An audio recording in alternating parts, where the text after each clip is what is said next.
Olá, tudo bem? Eu estou gravando esse vídeo aqui porque eu combinei com a coach e amiga minha, a Priscila, de falar um pouquinho sobre o medo de falar. E aí as pessoas poderiam me perguntar, mas espera aí, você não é professor? E se você é professor, você tem medo de falar? Você não fala para dezenas, centenas de alunos? E na verdade eu, como professor de cursinho pré-vestibular, muitas vezes dou aula em salas de aula que tem 100 alunos, 150 alunos, 200 alunos, e eu entro falando, e eu saio falando, eu falo bastante, eu falo muito, né? A aula inteira falando, 50 minutos falando. Mas falar em sala de aula é uma coisa, falar no dia a dia é outro, né? Conversar com as pessoas, conversar com os amigos, conversar com os familiares é outra coisa.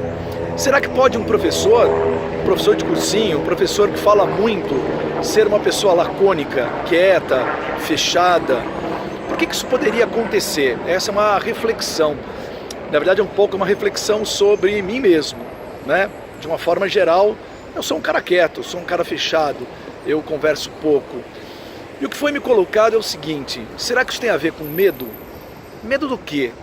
Poderia ser, né? Poderia ser, eu fiquei pensando e eu quero pensar mais e eu quero que você me ajude a pensar sobre essa possibilidade do medo, né? Principalmente o medo de ser julgado, talvez esse seja o principal medo.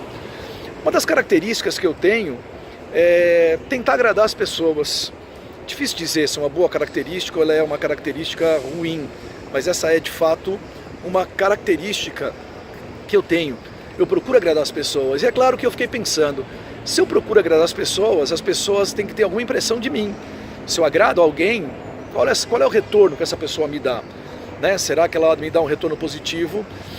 E na medida que eu penso como o outro me vê, eu estou preocupado com o julgamento. Bom, na verdade é o início de uma reflexão sobre essa coisa de falar pouco, né? Essa coisa de talvez ter medo de ser julgado, né? Eu não acredito que seja o medo de demonstrar sentimentos, não é exatamente como eu me vejo, mas talvez o medo de ser julgado. E eu deixo aqui então essa reflexão para todo mundo, essa reflexão que você pode me ajudar a fazer, se você me conhece ou não, se você não me conhece, mas pensando em si mesmo e pensando em outras pessoas que você conheça. Tá legal? Por hoje é isso. Um abraço.